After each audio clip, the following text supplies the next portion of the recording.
19-годишно момче, управувајќи мотор, никогаш не стигна на својата цел. Животот го загуби судирајќи се со автобус на влезот од градот, на улица која не така одамна беше и реконструирана. Само 2 дена пред тоа, 32-годишник почина на лице место при директен судар со автомобил кој му доаѓал од спротивната насока на патот Прилеп-Крушево. Општина Прилеп, свесна за ризиците од енормно зголемениот број на возила и несоодветните улици за толкав проток на сообраќај, со научни методи ќе го решава сообраќајниот хаос. Веќе е пристапено код дронско снимање на најфреквентните крстосници, а во соработка со катедрата за регулација на сообраќајот при Битолскиот технички факултет се разгледуваат сите аспекти за да се изготви целисходна сообраќајна студија.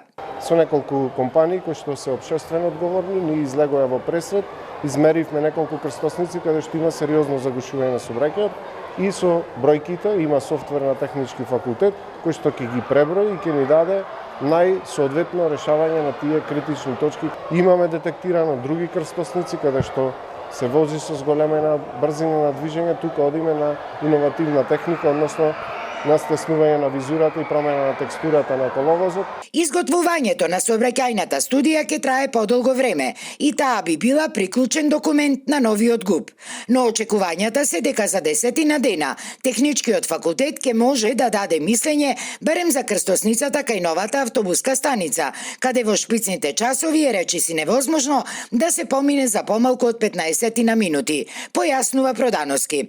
Напоредно со ова, општината работи и на зголемување на паркинг просторите. Едно од размислувањата е да се покрие дел од речното корито, но за евентуалното такво решение ќе се чекаат искуствата од општина Штип. Од неизлез нема друго решение за понуда на паркинг места. Би го вратиле размислувањето да го видиме искуството од Штип како е да во централното градско подрачје го искористиме речното корито, да над него, ако е возможно, да го видиме искуството од Штип, како оди да се изградат паркинг места кои што се насушно непотребни во централното градско подрачје. Од општината ветуваат дека некои од решенијата, како поставувањето на грби на дел од најкритичните улици, ќе биде завршено до крајот од месецов.